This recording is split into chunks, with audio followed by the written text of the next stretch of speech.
बिस्मिल्लाहिर्रहमानिर्रहीम। अस्सलाम वालेकुम नाज़रीन, आप देख रहे हैं प्रोग्राम खबर क्या है और मैं हूं आपकी मेज़बान फरजाना सिद्दीक। नाज़रीन, प्रोग्राम के पहले हिस्से में हम बात करेंगे इलेक्शन ट्रिब्यूनल्स की। आम इंतखाबात में मुबैना धांधली की तहकीकात का वाहिद फोरम इलेक्शन ट्रिब्यूनल्स होता है। इंतखाबात को गुजरे 9 माह हो गए हैं। इस 9 माह में इलेक्शन ट्रिब्यूनल्स की कारकर्दगी क्या रही, इस पर बात करने के लिए इस्लामाबाद स्टूडियो से हमें ज्वाइन किया है फ़हीम अख्तर ने।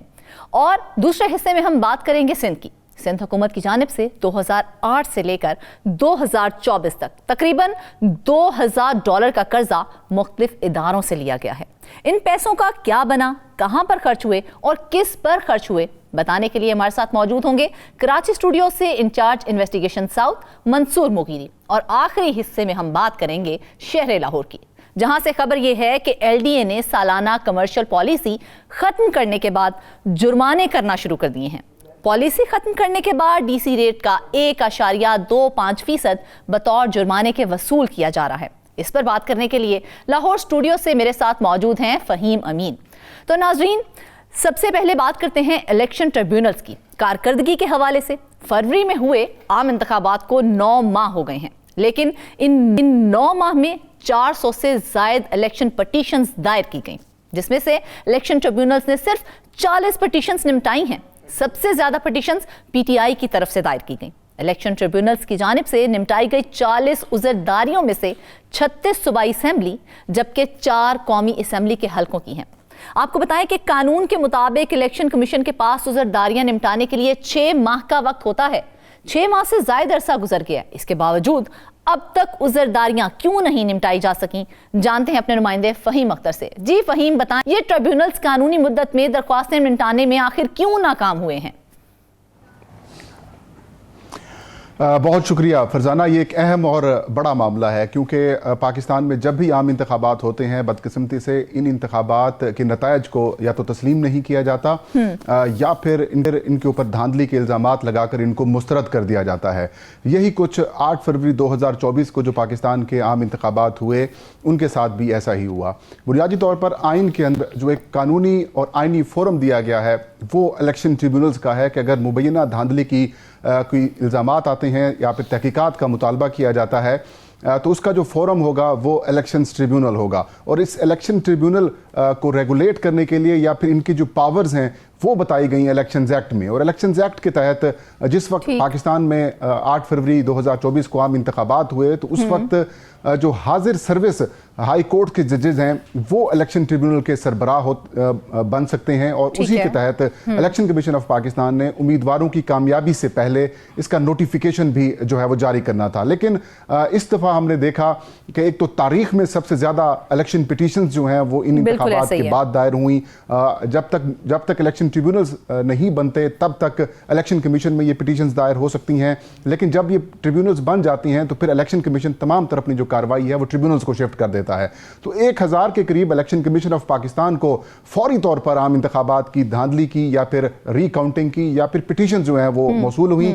और तकरीबन 400 से ज्यादा दरखास्तें फिर बाद में जब इलेक्शन ट्रिब्यूनल्स बन गए तब जो है वो उधर इलेक्शन ट्रिब्यूनल्स की तरफ भिजवाई गई। लेकिन अभी तक तकरीबन 90% से ज्यादा जो इलेक्शन पिटीशंस हैं वो ज़ेरे इल्तवा हैं। 23 इलेक्शन ट्रिब्यूनल्स हैं पूरे पाकिस्तान में और सबसे ज़्यादा जो प्राइमरी फोकस है वो ज़ाहिर है पाकिस्तान के इंतखाबी मैदान को अगर देखें तो जो बैटल फील्ड है वो पंजाब ही है। 155 से ज़्यादा जो इलेक्शन पिटीशंस हैं वो पंजाब में जो है वो दायर हुई हैं। और इन इलेक्शन पिटीशंस को कंप्लीट करने के लिए जो ट्रिब्यूनल्स हैं उनके मुस्तकबिल के ऊपर भी अभी भी सवाल निशान है। और पहले भी काफ़ी ताख़ीर का शिकार रहा इलेक्शन ट्रिब्यूनल्स की तश्कील, क्योंकि जो लाहौर हाई कोर्ट के चीफ जस्टिस थे उन्होंने खुद से जो 6 ट्रिब्यूनल्स हैं हाजिर सर्विस लाहौर हाई कोर्ट के जजेस के ऊपर मुश्तमिल उनको अपॉइंट कर दिया। बाद में इलेक्शन कमीशन ऑफ पाकिस्तान ने कहा नहीं, ये तो हमारे इख्तियारात हैं, हमारी पावर्स हैं। उन्होंने इलेक्शन कमीशन ने फिर जो लाहौर हाई कोर्ट का फैसला था या फिर जो इख्तियार था जो नोटिफिकेशन रजिस्ट्रार की जानिब से जारी किया गया था उसको सुप्रीम कोर्ट में चैलेंज किया।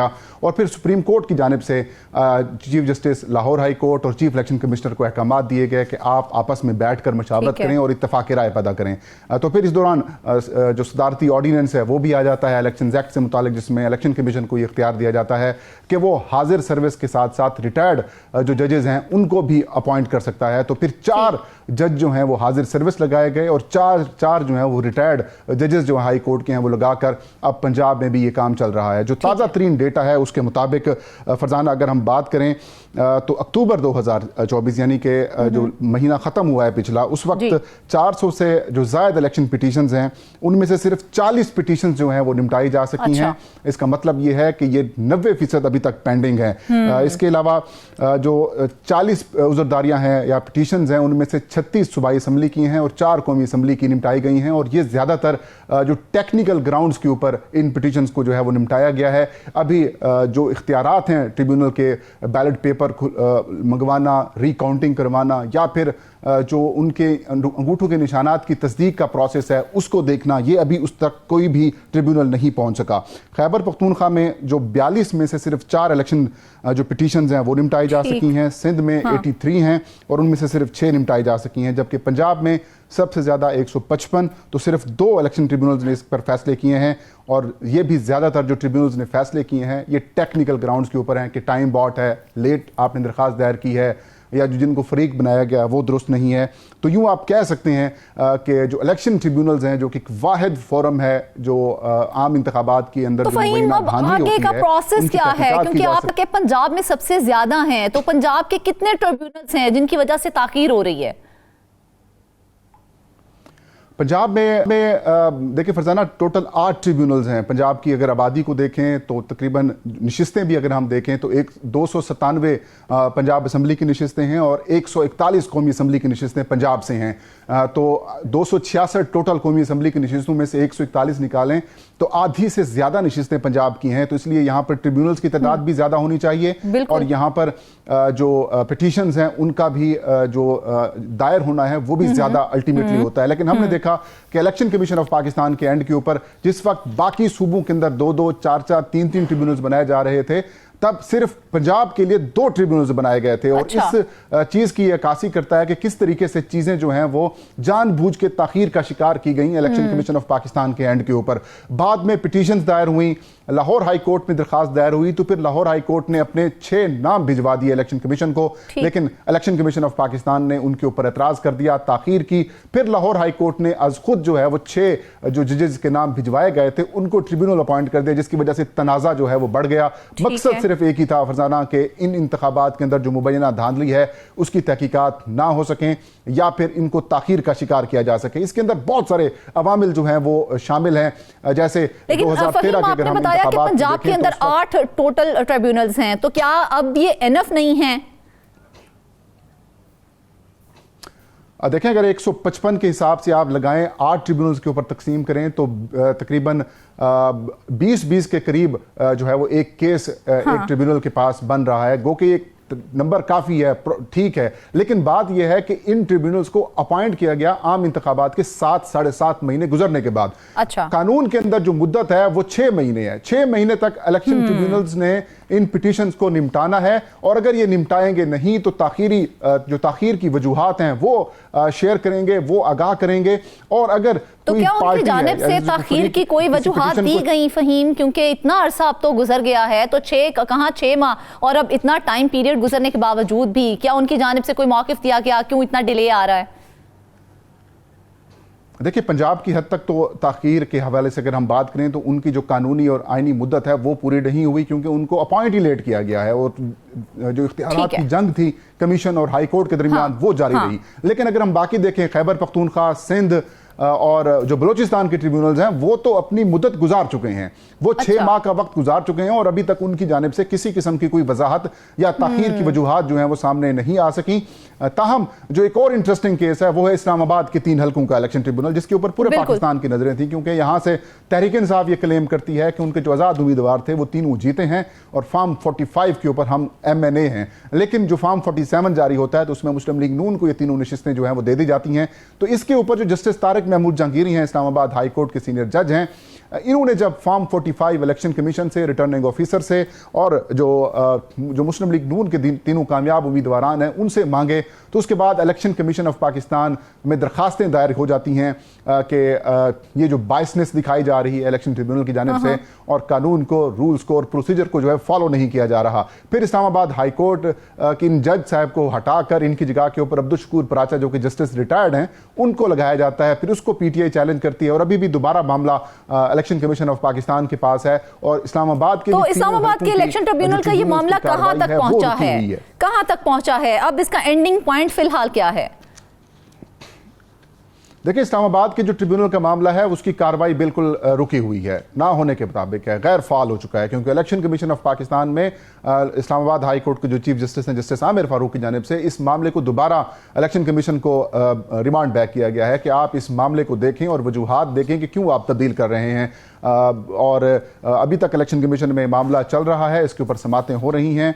जो कि तीनों जो उम्मीदवारान हैं उनकी जानिब से जो दलाइल हैं वो दिए जा चुके हैं, लेकिन अभी तक इसकी भी कार्रवाई मुकम्मल नहीं हो सकी, क्योंकि जो फ्रीकैन है बिलखसूस जो पाकिस्तान तहरीक इंसाफ के वकला जिन्होंने पिटीशन दायर की ट्रिब्यूनल में, वो कह रहे हैं कि ओपन एंड शट केस है, फॉर्म 45 मंगवाने हैं और इन फॉर्म 45 जो कि बाकी उम्मीदवारों को भी दिए गए हैं वहां पर उन्हें सिर्फ जांच करनी है, उनका मवाजना करना है और उसके बाद इसका नतीजा आ जाना है।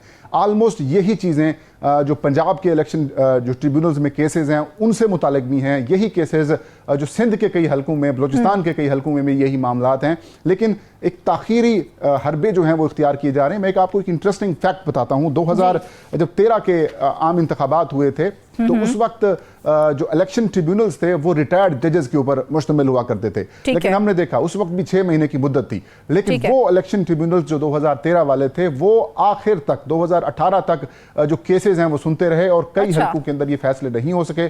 तो फिर जब 2017 में इलेक्शन एक्ट बनाया गया और 2018 के जब इंतखाबात हुए तो फिर तमाम सियासी जमातों ने ये फैसला किया कि नहीं, जो इलेक्शन ट्रिब्यूनल्स हैं वो रिटायर्ड जजेस के ऊपर नहीं होने चाहिए, वो हाजिर सर्विस जजेस के ऊपर होने चाहिए। और फिर 2018 के इंतखाबात में हाजिर सर्विस जजेस ने ये काम किया, कई फैसले जो हैं वो बर वक्त हुए, कुछ ताखीर का शिकार हुए, लेकिन अगर रेशो देखें तो हाजिर सर्विस जजेस की कारकर्दगी ज्यादा बेहतर थी। लेकिन जब ये नतायज सामने आए 2024 के इंतखाबात के बाद तो फिर कानून साजी की जाती है, इलेक्शन एक्ट में एक ऑर्डिनेंस नया जारी करके फिर रिटायर्ड जजेस को दिया जाता है। लेकिन इंटरेस्टिंग बात यह है कि जिस वक्त इंतखाबात हो रहे होते हैं उस वक्त ये कानून ये होता है कि जो ट्रिब्यूनल्स होंगे वो हाजिर सर्विस जजेस के ऊपर मुश्तमिल होंगे। तो एक मनसूबा बंदी के तहत जानबूझ के इस सारे प्रोसेस को तखीर का शिकार किया जा रहा है ताकि जो एक कानूनी फोरम है इंतखाबात वो तो फहीम किया ही जा रहा है। अगर हम ओवरऑल बात करें तो अब कितनी इलेक्शन पिटीशंस हैं जो इस वक्त ज़ेर इल्तवा हैं?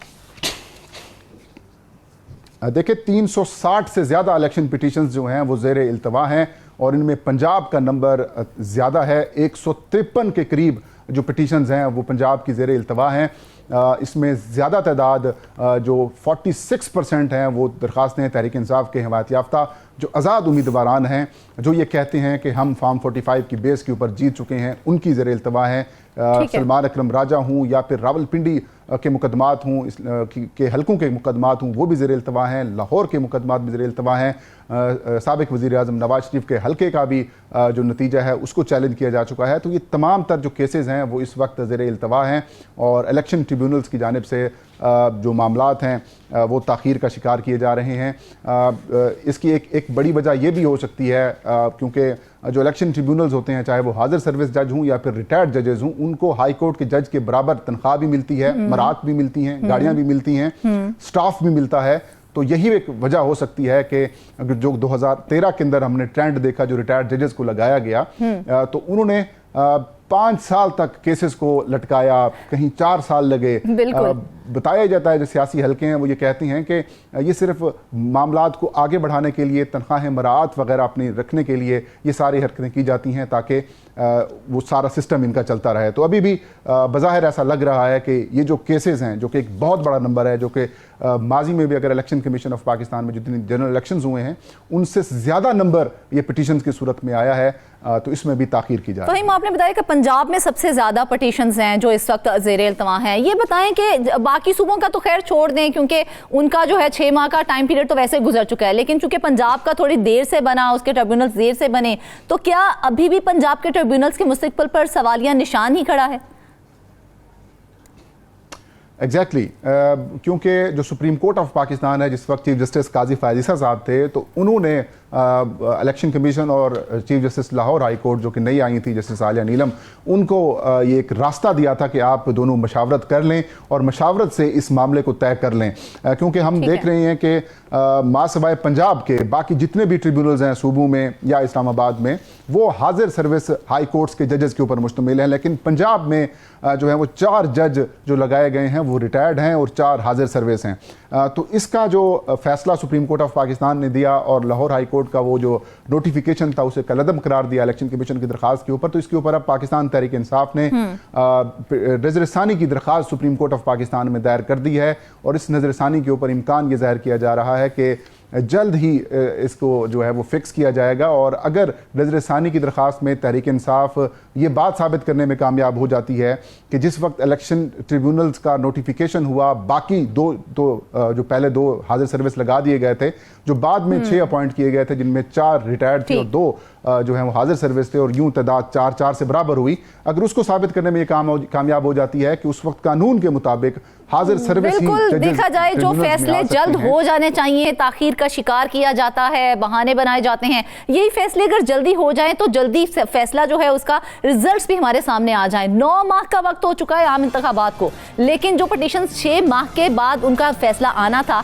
अभी तक नहीं आ सका है। 400 से ज्यादा पटिशन दायर की गई, जिसमें से सिर्फ 40 को निपटाया गया। नाज़रीन, अगर यही सूरत हाल रही तो फिर क्या मुस्तकबिल होगा और क्या फैसला होगा हमारा, ये तो खुदा ही जानता है। वापस आएंगे ब्रेक के बाद।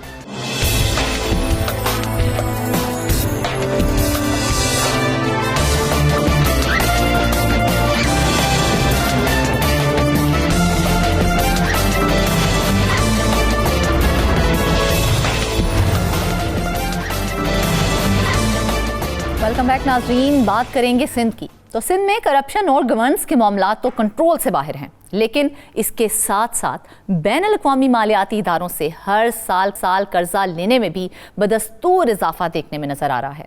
ज़राए से मौसूल होने वाली दस्तावेज़ात के मुताबिक सिंध हुकूमत ने मुख्तलिफ बैनुल-अक़वामी मालियाती इदारों से 2008 से लेकर 2024 तक तकरीबन 3000 अरब का कर्जा लिया है। हैरानगी की बात यह है कि जिन नामुकम्मल मंसूबों के नाम पर यह कर्ज लिया गया है, उनकी हालत में बेहतरी आने की बजाय मजीद बिगाड़ ही पैदा होता जा रहा है।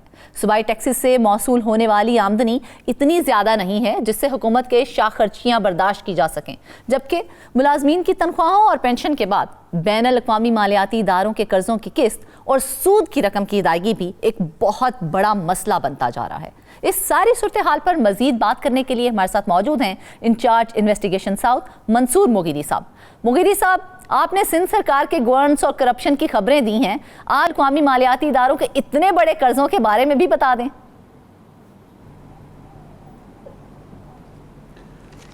बिस्मिल्लाहिर्रहमानिर्रहीम। मिस फरजाना, मैं ये लिस्ट लेके आया हूँ, मैं देख के तो परेशान हो गया हूँ कि इतने कर्जे लिए गए, इतने कर्जे लिए गए, ये अदा कैसे होंगे। जब भी वज़ीर आला साहब से कोई पूछता है, साहब ही या कोई और, तो एकदम से वो गुस्से का इजहार करते हैं, कहते हैं आपको क्या पता, अमेरिका भी कर्जे पे चल रहा है, यूरोपीय ममालिक भी कर्जे पे चलते हैं, लेकिन ये कभी नहीं बताते कि वो कर्जा जब लेते हैं तो ऐसी जगह पे खर्च करते हैं जहाँ से फिर आउटपुट भी आता है, बेहतरी होती है। यहाँ पर कर्जा तो मुसलसल लिया जा रहा है 16 सालों में। 2008 से पहले देखें तो इतना कर्जा नहीं था। यही हाल फेडरल गवर्नमेंट का है, तो सिंध का भी तकरीबन वही होने वाला है। आप देख रहे हैं ना फेडरल गवर्नमेंट के साथ क्या हशर होने जा रहा है कि किसकी रकम देने के लिए लोन ले रहे हैं। तो अब जो सिचुएशन सिंध की बनने जा रही है 2-4 सालों में, यही सिंध के साथ होने वाला है। 3000 अरब रुपए से ज़ायद के कर्जे हो चुके हैं, और कुछ कर्जे तो ऐसे हैं कि बिल्कुल नाजायज़ हैं, या लेने ही नहीं चाहिए थे। गैर ज़रूरी तौर पर उनको बैनुल-अक़वामी इदारों के जो हैं हेड, उनको खुश करने के लिए इनके बहुत और टारगेट्स हैं, उनको अचीव करने के लिए उन्होंने वो कर्जे लिए, चाहे 1% पे हो, 2% पे हो, 1.25% पे हो, 1.5 पे, लेकिन कर्जा तो कर्जा है। आपने जहाँ लगाया। लेकिन मुगरी साहब, कर्जा लेने के लिए वजह बताई जाती है, क्या वो इतनी सॉलिड वजह बताते थे कि कर्जे लेने जरूरी बन जाते थे और इजाजत दे दी जाती थी कि हाँ भाई इतना कर्जा ले लो? देखें, जो बैनुल-अक़वामी इदारे हैं वो चलते इसी पे हैं कि उनके कर्जे जाएं और फिर कर्ज़ों से सूद की सूरत में वापस आए, ताकि उनके जो है ना इदारे, उनके बैंक्स चलते रहें, और हमारे जैसे जो थर्ड वर्ल्ड के जो लोग हैं, मुल्क हैं, वो चलते इसलिए कर्ज़ा है दे देंगे भाई, हमारी जो पीछे आने वाली नस्लें हैं उनका क्या हाल होगा। सबसे ज़्यादा कर्ज़ा आपने लिया है इरिगेशन पे और एग्रीकल्चर पे, हेल्थ पे, एजुकेशन पे, लोकल गवर्नमेंट पे। आप मुझे बताएं इरिगेशन के हमने कितनी खबरें चलाई हैं, जितना पैसा इनके अपने बजट से इरिगेशन पे लगा है, जितना उन्होंने लोन इरिगेशन पे लिया है, इससे तो पता नहीं सिंध कहाँ पहुँच जाता, सिंध का इरिगेशन निज़ाम मॉडल हो जाता, लेकिन मॉडल तो नहीं हुआ है।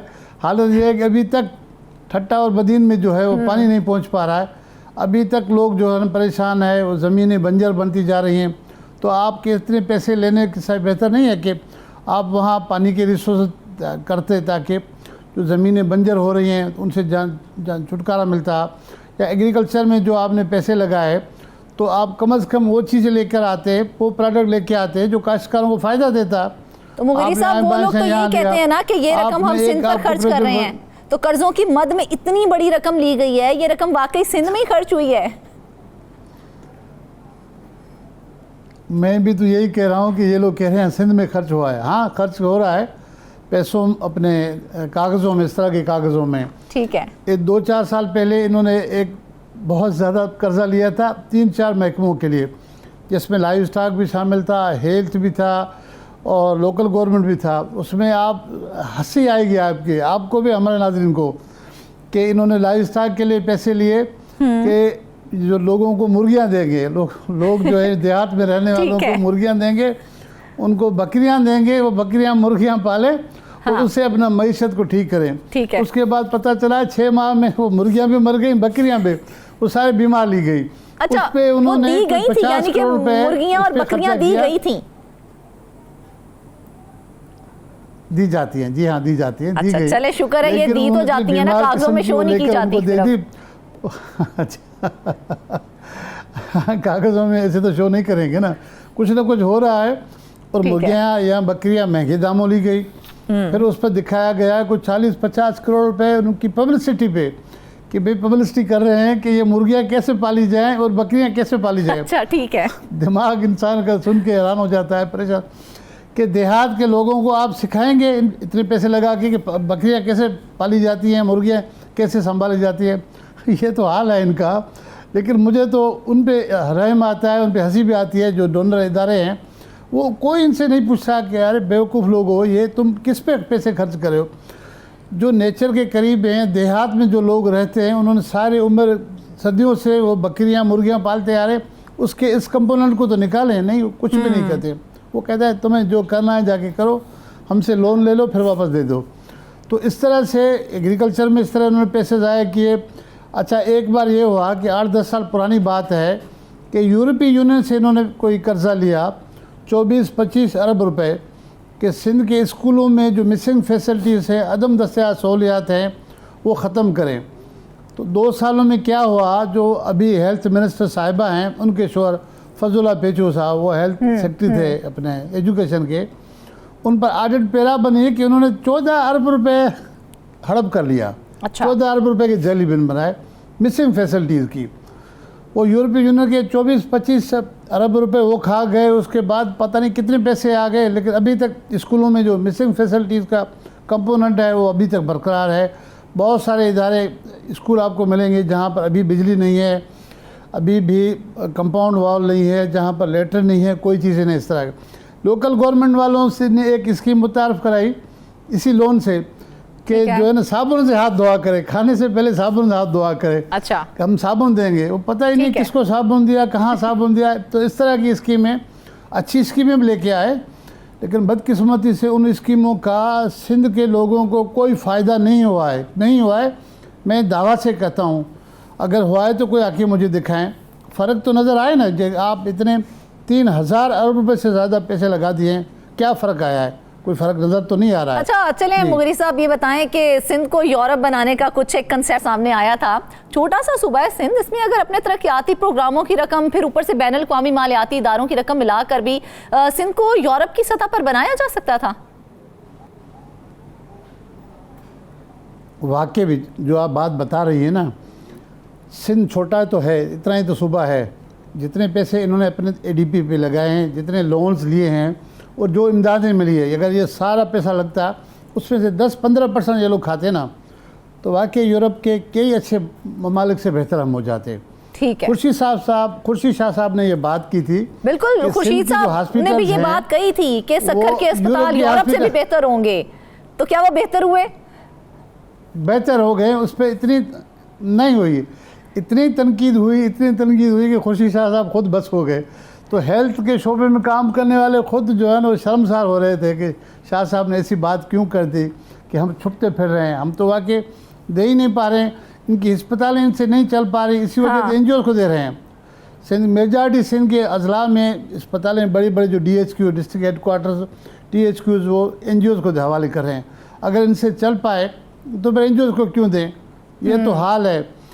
और भी इनके प्रोजेक्ट्स हैं, मैं फिर अलहदा से हेल्थ के लेके आऊँगा कि इतने पैसे लेने के बावजूद, लगने के बावजूद इमदादी इदारों से आपने पैसे लिए, खुदा का खौफ करें। अपने बजट तो आपने हड़प कर ली, कर्ज़ा लिया है, कर्ज़े के पैसों को भी आपने तबाह व बर्बाद कर दिया। सिंध के हॉस्पिटल नहीं बन पाए, 2-4 हॉस्पिटल होंगे जिनके लिए मैं कहता हूँ अच्छा है, जैसे SIUT है, अदीब रिजवी साहब। बिल्कुल मुगीरी साहब, अगर हम बड़े प्रोजेक्ट्स की बात कर लें, वैसे तो ये बहुत पैसा खाते रहे हैं। अगर 2008 से ताहाल अगर हम बात करें तो कौन से बड़े प्रोजेक्ट्स हैं जिस पर कसीर रकम ली गई और वो कहाँ खर्च हुई? क्या इसका कोई हिसाब किताब रखा गया? देखिए, रोड सेक्टर में इन्होंने बहुत ज़्यादा पैसा लगाया है। अच्छा। एजुकेशन सेक्टर में पैसा लगाया, लोकल गवर्नमेंट में लगाया, एग्रीकल्चर में लगाया, लाइव स्टॉक में पैसे लगाए, फॉरेस्ट में लगाए, तवानाई में पैसे लगे। सारे मेगा प्रोजेक्ट्स हैं, बताए तो हमें नज़र नहीं आ रहे, कहीं नज़र नहीं आ रहे। अगर लगाए हैं तो मैं यही तो पूछने लगी थी, आप कह रहे हैं सब में लगाए हैं, इन सब इदारों में अगर इतना पैसा लगाया है तो वो हमें नज़र क्यों नहीं आ रहा, उनकी तरक्कियाँ क्यों नज़र नहीं आ रही हैं? यही तो हम अक्सर बेशतर पूछते हैं CM साहब से, जो मुराद अली शाह साहब से। बजट में इस साल दोस्तों ने पूछा था कि हमें 5 अपने इदारे बता दें जिनकी परफॉर्मेंस ठीक हुई है, 5 बता दें, 16 साल आपको हो गए। तो CM साहब ने गुस्से में जवाब देना शुरू किए कि आपको नज़र नहीं आता, लोग नहीं देखे हमें कितना वोट दे रहे हैं। वो समझ रहे हैं कि जो लोगों का वोट है वो कैसे इनको मिला है, सबको पता है, ठीक है ना। ठीक। लेकिन CM साहब वही टेक्निकली घुमा फिरा के बात करते हैं कि लोग हमें वोट दे रहे हैं, इसका मतलब हमारी परफॉर्मेंस ठीक है।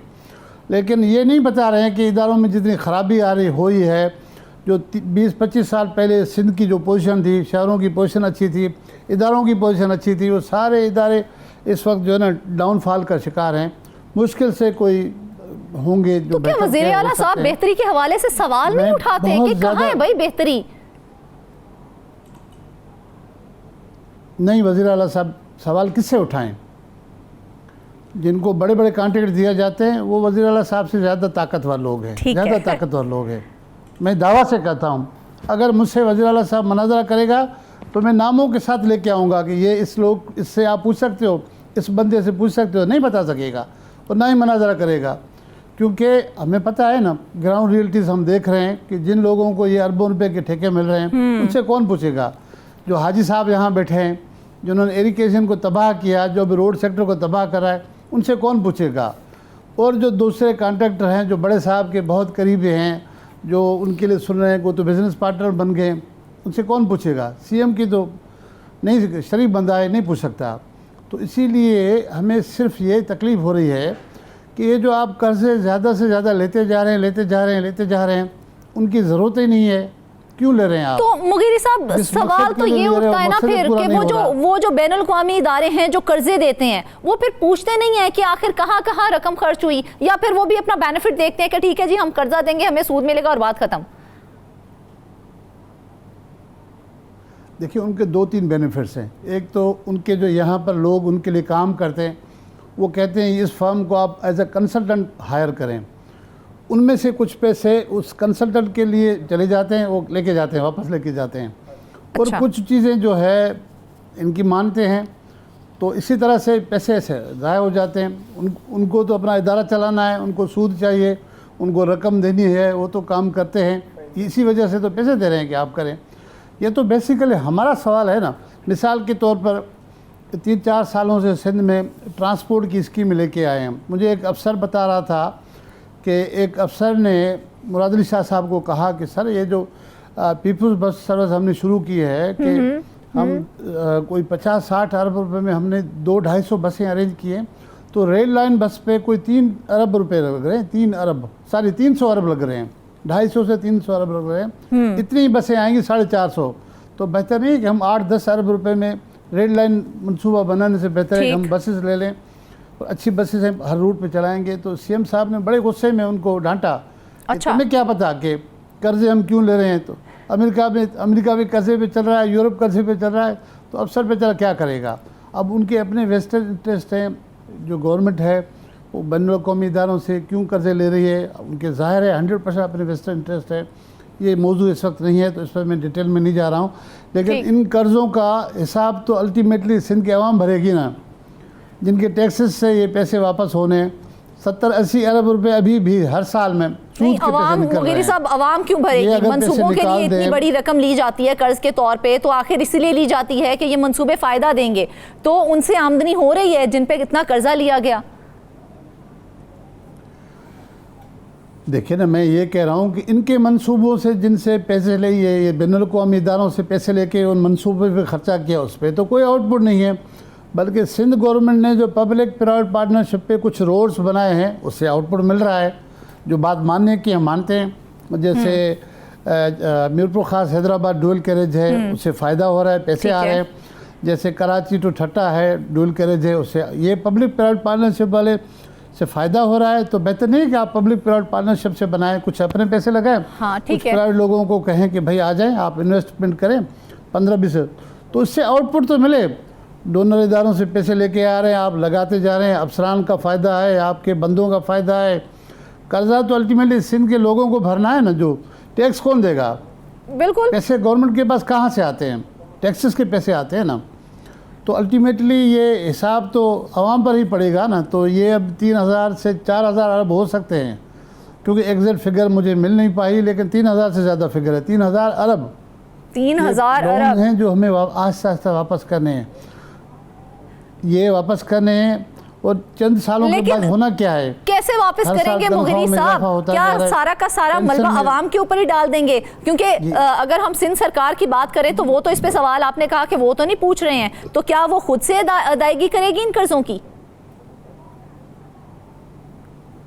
देखिए, आवाम बेचारी को कितना मारेंगे आप? वो पहले मर चुकी है, वो जीने के लिए परेशान है कि 2 वक्त की रोटी मिल जाए।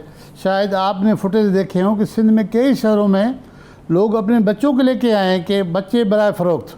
आपने सुना है कभी सिंध की ये हालत होगी? बिल्कुल, कि लोग अपने बच्चे आके फ़रोख्त कर रहे हैं। अफसोस का मुकाम है। बच्चे मेरे पास 7 बच्चे हैं, मैं 2 बच्चे फ़रोख्त कर रहा हूँ, मुझसे ले लो।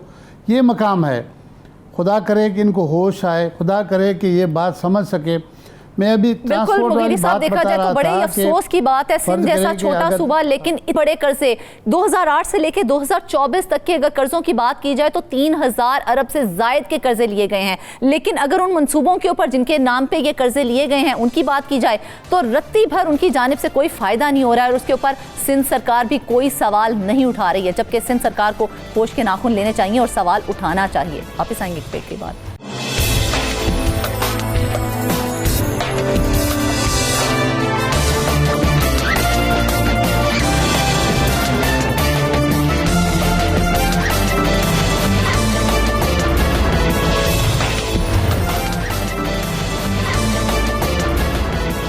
नाज़रीन, बात करेंगे एलडीए की। तो एलडीए की जानिब से सालाना कमर्शियल पॉलिसी को ख़त्म कर दिया गया है, जिसके बाद 10,000 से ज़ायद कमर्शियल बिल्डिंग को नोटिस जारी कर दिए गए हैं। जिनको नोटिस जारी हुए हैं, जब वो एलडीए ऑफिस में जाए तो उनको लाखों का चालान थमाकर वापस भेज दिया जाता है।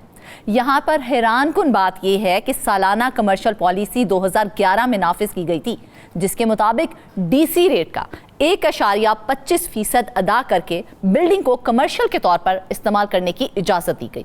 मुतादिद बिल्डिंग मालिकान बाकायदगी से डीसी रेट अदा करते रहे हैं, लेकिन जब पॉलिसी ख़त्म की गई तो उनको भी जुर्माने किए गए। जिन बिल्डिंग्स को कमर्शियल लेटर इशू किए गए थे, अब उनको भी एलडीए की जानिब से सील करने के वाक़यात सामने आए हैं। इस सारी सूरत हाल के बारे में मजीद तफसीलात जान लेते हैं अपने नुमाइंदे फ़हीम अमीन से। जी फ़हीम, तफसीलात बताइएगा ज़रा इस हवाले से।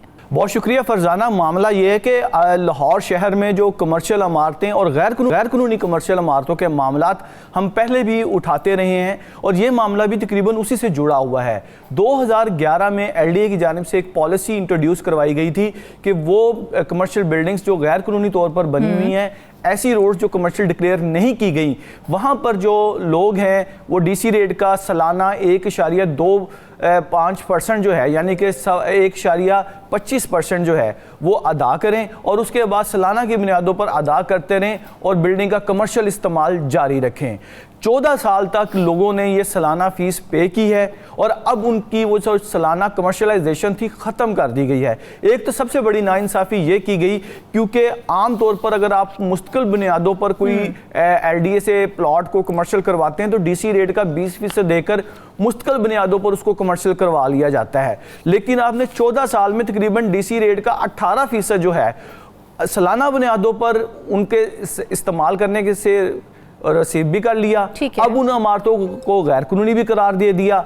अब उन इमारतों को ये कहा जा रहा है कि जी के तकरीबन 10 से 12 हज़ार इमारतें जो हैं उनको टाउन प्लानिंग डिपार्टमेंट की जानिब से नोटिस जारी किए गए हैं और नोटिस के बाद अब उनको जब अपने ऑफिस बुलाया जाता है तो उन्हें एक पेनल्टी का जो है ना चलान पकड़ा दिया जाता है और वो पेनल्टी का चलान जो है वो भी तकरीबन 1.25% जो है DC रेट का वो बनता है। यानी कि जितनी एनुअल कमर्शियल की फीस थी उतनी ही पेनल्टी। और पेनल्टी के बाद आप उसको इस्तेमाल भी कर रहे हैं। अगर वो गैर कानूनी है तो फिर उसको बंद क्यों नहीं किया जा रहा? अब मसला ये है फरजाना कि पूरे लाहौर में आवाम में एक हंजान की सी कैफियत है। रोज़ाना 500-600 प्रॉपर्टीज़ को सील किया जाता है। वो लोग 500-600 लोग LDA के दफ्तर आते हैं, उनको पेनल्टी का चलान दे दिया जाता है। अलमिया क्या है इसमें?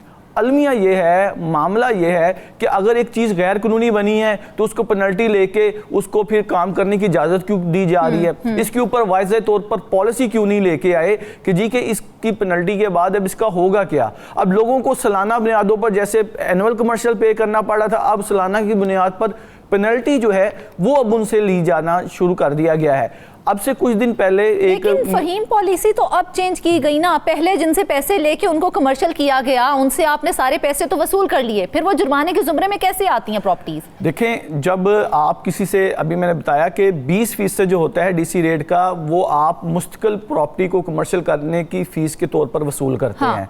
इन्होंने जहां है जैसे ही की बुनियाद पर 2011 में इसी तरह की हंजान सी कैफियत थी।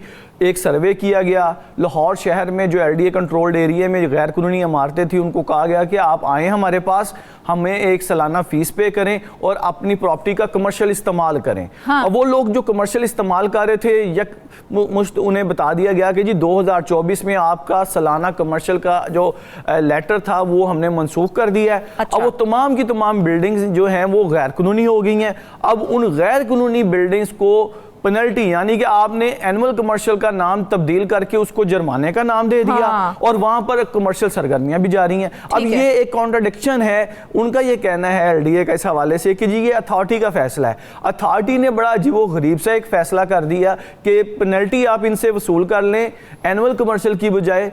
यहाँ पर जो अथॉरिटी है उसका ये काम बनता था कि इसका कोई मुश्किल हल ढूंढे।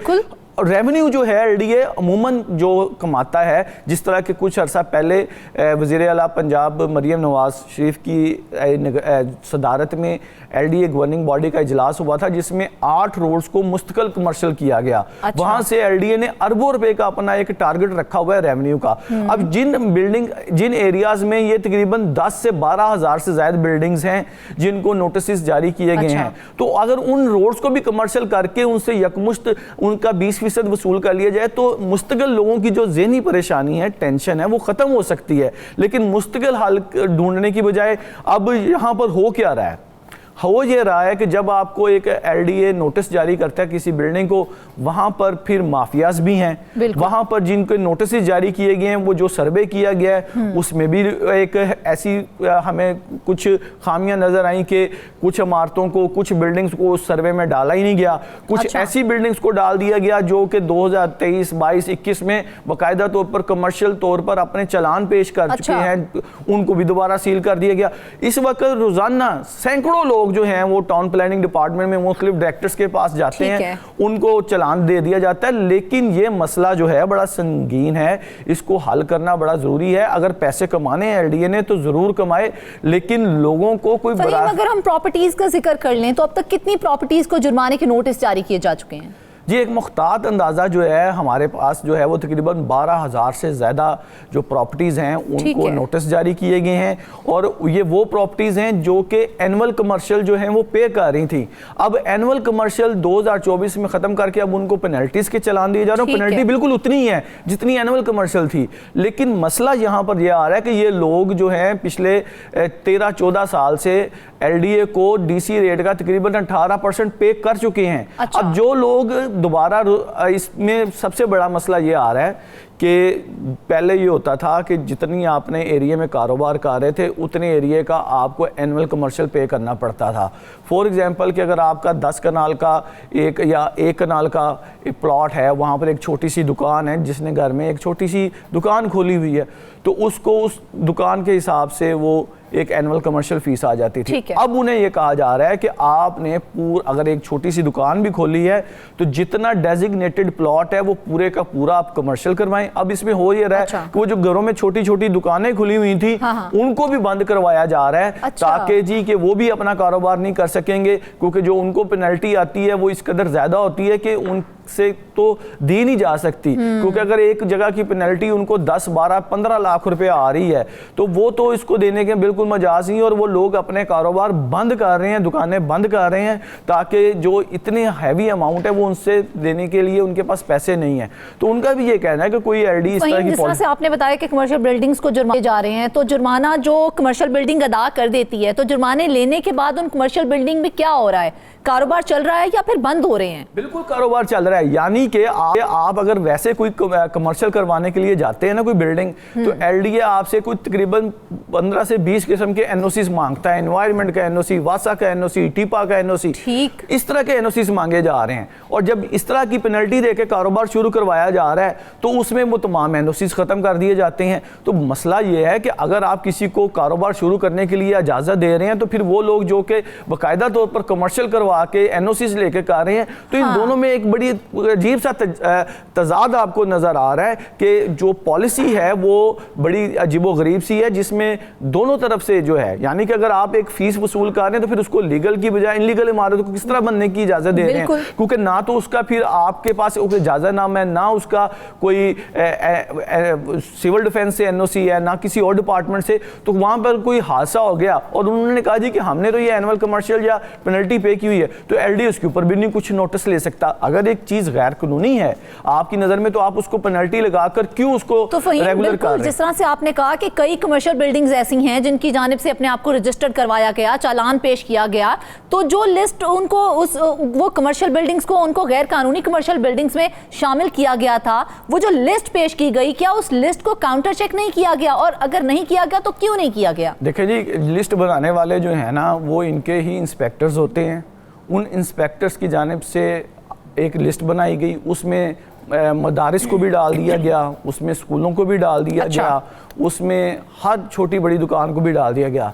लेकिन उनकी एक लिस्ट थी ना बनाई हुई, उसमें कुछ ऐसी बिल्डिंग्स को भी डाल दिया गया जिनके पहले से NOCs हुए थे, क्योंकि LDA के पास कोई ऐसा मैकेनिज्म नहीं है कि जिसमें LDA के रिकॉर्ड में मौजूद हो कि इस बिल्डिंग का कमर्शियल चालान पेश हो चुका हुआ है, कमर्शियल नक्शा पास हुआ है। वो सिर्फ एक फाइल है, जब वो नोटिस जारी करते हैं उसके बाद वो बंदा जब मालिक टाउन प्लानिंग डिपार्टमेंट में आता है वो अपना नोटिस दिखाता है, फिर उस फाइल को निकाला जाता है। उस फाइल में वो कहता है जी कि ये देखिए जी मेरे पास एक कमर्शियल लेटर आपका दिया हुआ है, फिर कहते हैं हैं जनाब माजरत आपको हमने वैसे ही नोटिस जारी कर दिया, यानी कि उसको एक ज़हनी ठीक ठाक अज़ियत दी है, मौजूद ही नहीं है, बस कोई मैकेनिज्म मौजूद नहीं है, इसको नोटिस कर दिया। और फरजाना इसमें और दिलचस्प बात यह है कि जिसने ये लिस्ट बनाई है अब उसकी मर्जी है कि उसने उसमें से किसी को निकाल भी दिया। अब हमारे कुछ ऐसे सब्जाजार, यानी कि लिस्ट अपनी मर्जी के मुताबिक जारी की गई। बिल्कुल लिस्ट अपनी मर्जी के मुताबिक जारी हुई है, जिसमें जिनको बचाना था उनको बचा लिया गया, जिनको तंग करना था उनको तंग भी कर लिया गया।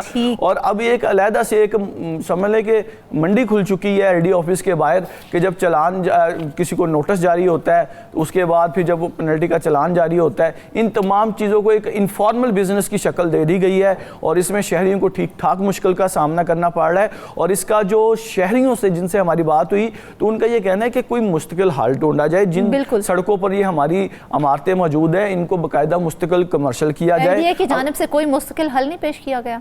देखिए उन्होंने तो एक पेनल्टी का एक ऑप्शन दे दिया, बस। अब यहाँ पर पेनल्टी के बजाय इसको तो मुस्तकिल कमर्शियल करने के लिए इन रोड्स को, जिन रोड्स के ऊपर ये इमारतें मौजूद थी उनको मुस्तकिल या तो कमर्शियल किया जाए या फिर इनको बंद किया जाए, क्योंकि ये तो फिर अगर बंद नहीं करेंगे तो इस तरह के मुख्तलिफ चलान, कोई छोटा अमला जाएगा, तो आए दिन देखने में आएंगे, फिर ऐसे ब्लैकमेलिंग है कि अगर वो तो एक ब्लैकमेलिंग का एक नया सिलसिला है जो शुरू हो जाएगा। और ब्लैकमेलिंग हो भी रही है, मतलब कि इससे पहले जिन रोड्स पर कमर्शियल एक्टिविटीज हो रही हैं वहां पर अमला जाता है, 2, 4, 5 हज़ार जितना भी लेना है वो ले लिया, उसके बाद आंखें बंद कर ली। तो इसमें एक ऐसी चीज़ है कि ये पेनल्टी डालने की बजाय उन रोड्स को या तो मुस्तकिल करके मुस्तकिल बुनियादों पर लोगों से कमर्शियल फीस वसूल की जाए। आपको याद हो कि 2011 में जब ये एनुअल कमर्शियल हुई थी तो लोगों ने खुद आके कहा था कि आप हमसे पैसे लें, हम लीगल काम करवाना चाहते हैं। हाँ। लोग पैसे देने को तैयार हैं, लोग कहते हैं कि हमसे कानूनी तरीके से जो हमारा क्या रीजन क्या है, क्या वजह सामने आ रही है कि इमारतों को कमर्शियल करने में कौन सी ऐसी रुकावट है? फैसला साजी जो है वो तेजी से होनी चाहिए। जिस तरह के 8 सड़कों को कमर्शियल किया गया, बड़ा अच्छा इकदाम था, वहां से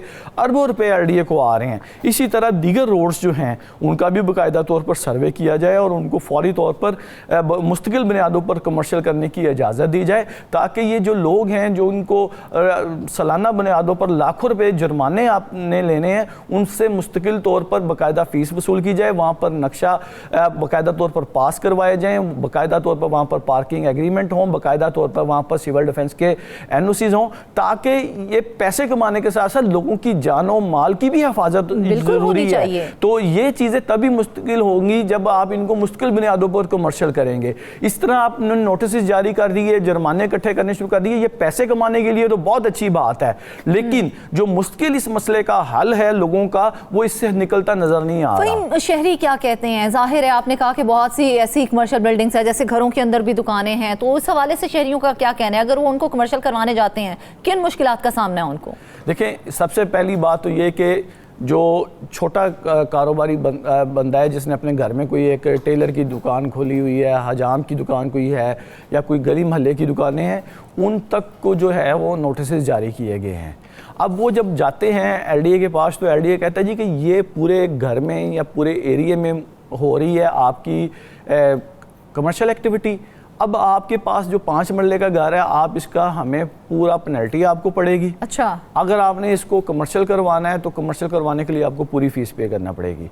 अगर तो ये इस तरह की सिलसिला है तो वो कुछ लोग पहले जो एनुअल कमर्शियल पे कर रहे थे उनके पास तो थोड़ी सी बीच में से थी कैपेसिटी, लेकिन अब जब पेनल्टी का एस्पेक्ट आया तो वो पूरे लाहौर में जहाँ जहाँ पे भी कुछ छोटी सी भी एक्टिविटी हो रही है उन्हें डीसी रेट का 1.25% डाला जा रहा है और उसका रिजल्ट ये निकल रहा है कि आपको रोज़ाना सैकड़ों लोग जो हैं वो टाउन प्लानिंग के डायरेक्टर्स के पास मौजूद हैं, कोई फार्मेसी वाला मौजूद है, कोई दीगर लोग मौजूद हैं जो कि ये कहते हैं कि जितना एरिया हम इस्तेमाल कर रहे हैं उतना आप हमसे कमर्शियल फ़ीस ले लें, लेकिन जो पूरे घरों की पूरे एरियाज़ की जो आप कमर्शियल फ़ीस हमसे ले रहे हैं ये बिल्कुल गैर कानूनी है, ये हमारे बस में नहीं है देना, लेकिन एलडीए के बायलॉज में इसकी कोई गुंजाइश नहीं है। तो इसलिए यहाँ पर छोटे छोटे मसाइल हैं, ये वो लोग हैं जो कि छोटे छोटे कारोबार कर रहे हैं और उनके मसले का हल मुश्किल बुनियादों पर निकलने की बजाय ये आर्जी तौर पर एक पेनल्टी का एक ऑप्शन एलडीए ने इस्तेमाल किया जिससे तकरीबन कोई हज़ारों लोग जो हैं वो मुतासर हो रहे हैं। हैं, कुछ लोग अपने जो दुकानें बंद कर रहे हैं, कुछ लोग अपने छोटे छोटे जो ब्यूटी सलून इस तरह के लोग जो उन्हें जो घरों में भी किए हुए हैं उनको भी बंद किया जा रहा है। और जो मुस्तकिल हल की पॉलिसी है, यानी कि जो मुस्तकिल कमर्शियल की पॉलिसी इसके साथ, वो भी नहीं लाई जा रही, जिसकी वजह से लोगों को मुश्किल का सामना है। बिल्कुल फ़हीम, अगर हम उस लिस्ट की बात कर लें जो गैर कानूनी कमर्शियल इमारतों के हवाले से प्रेजेंट की गई है, लेकिन उसमें हम देखें तो उसमें तो बहुत सी गैर कानूनी इमारतें ऐसी हैं जो कि सब जानते हैं कि ये गैर कानूनी है, तो वो हमने हमारे सुनने में तो ये आया कि वो लोग पहले ही हमले से मिल चुके थे, इसलिए उनका नाम लिस्ट में शामिल ही नहीं किया गया। तो क्या ये दुरुस्त है? बिल्कुल ऐसी सूरत हाल है। कोई वर्कशॉप्स हैं, कुछ दफातर हैं, हमारे पास भी कुछ ऐसी इतलात हैं कि जहां पर नोटिस ही सर्व नहीं किए गए, वो अभी तक काम कर रहे हैं वहां पर, और उनको किसी किस्म का कोई जुर्माना भी नहीं दिया गया। बिल्कुल जी, उनको क्यों जुर्माना किया जाना है? क्योंकि वो जब लिस्ट ये तैयार की गई है उसमें वो लोग स्किप हो गए हैं, क्योंकि लिस्ट तैयार करने वाले जो सर्वेयर हैं वो कहा जा रहा है कि ये डिजिटल सर्वे किया गया है। डिजिटल सर्वे तो मौके पर पहुंच के किया जाना था। हाँ। और उसमें भी कई इमारतें जो हैं, कई चीज़ें जो हैं वहाँ से गायब हैं, और कुछ लोग ऐसे भी हैं जिनके नाम आ गए हैं, वो उनको क्लियर जो है वो माफिया की जानिब से करवाने की कोशिश की जा रही है, उनको डराया धमकाया भी जा रहा है। कुछ लोग जो हैं जो कि अगर 10 लाख 12 लाख पेनल्टी नहीं पे कर पा रहे तो उनके लिए फिर कोई दूसरे रास्ते ढूंढे जा रहे हैं। तो इसमें एक अलहदा से माफिया जो है वो सरगर्म है, क्योंकि कोशिश तो जो LDA हुकाम जहाँ पे टाउन प्लानिंग्स की अगर हम बात करें तो वहाँ पर जो डायरेक्टर्स लेवल देखा जाए तो LDA की जानिब से एक बड़ी नाअहलिया सामने आई है। एक पॉलिसी पहले बनाई जाती है, फिर उसे अचानक से खत्म कर दिया जाता है, और जो गैर कानूनी इमारतें हैं उनको जुर्माने करने के बजाय उन इमारतों को जो है जुर्माने कर दिए जाते हैं जिनकी जानिब से प्रॉपर एक तरीके से आया जाता है। और ये बहुत ही अफसोसनाक बात है। इस तरह से तो बहुत सी जो कमर्शियल इमारतें जो कानूनी तौर पे जो सामने आई थी वो गैर कानूनी हो जाएंगी, और उनको कमर्शियल के तौर पर जिस तरह से प्रेजेंट किया जा रहा था इस तरह की पॉलिसीज ला के उनका भी कारोबार तबाह कर दिया जाएगा, जिससे हमारे अवाम को भी बहुत नुकसान होगा और कारोबारी तबका भी इससे खासा मुतासिर होगा। हुकूमत को इस हवाले से बहुत अच्छे तरीके से सोचना चाहिए और बेहतर कोई ना कोई इसका हल सामने लेकर आना चाहिए। नाज़रीन, इसके साथ ही आज के प्रोग्राम से बस इतना ही। सब मेहमानों का शुक्रिया। अपनी दुआओं में हमें याद रखिएगा। इजाज़त दीजिए। अल्लाह।